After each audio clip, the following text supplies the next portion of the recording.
সূরা আলে ইমরান আয়াত ২০। অতঃপর যদি তারা তোমার সাথে বিতর্কে লিপ্ত হয় তবে তুমি বলো, আমি ও আমার অনুসারীগণ আল্লাহর কাছে আত্মসমর্পণ করেছি। এবং কিতাবী ও নিরক্ষরদের বলো, তোমরা কি আত্মসমর্পণ করেছ? তারা আত্মসমর্পণ করলে নিশ্চয়ই তারা পথ পাবে। আর যদি তারা মুখ ফিরিয়ে নেয় তবে তোমার কেবল প্রচার করা কর্তব্য। বস্তুত আল্লাহ দাসদের দ্রষ্টা।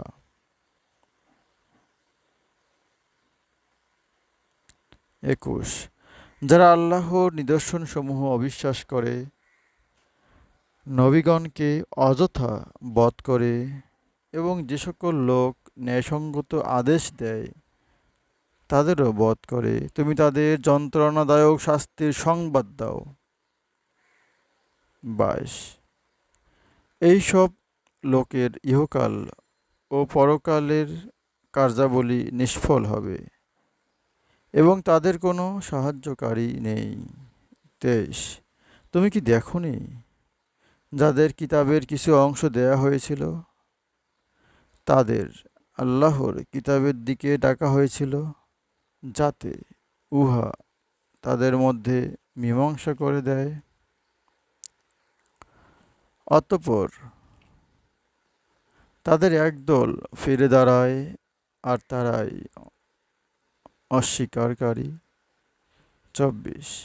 তারা বলে, নির্দিষ্ট কিছুদিন ব্যতীত দোযখের আগুন আমাদের স্পর্শ করবে না। তাদের ধর্ম সম্বন্ধে মিথ্যা উদ্ভাবন তাদের প্রবঞ্চিত করেছে। ২৫।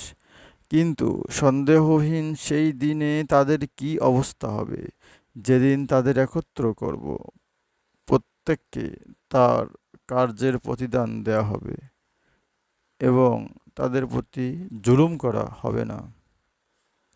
২৬।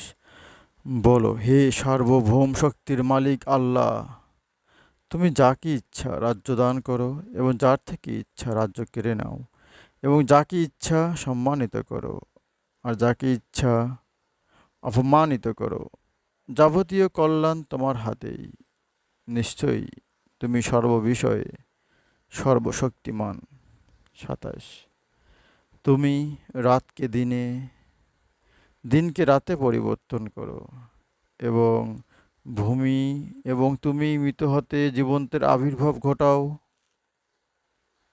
আবার জীবন্ত থেকে মৃতের আবির্ভাব ঘটাও।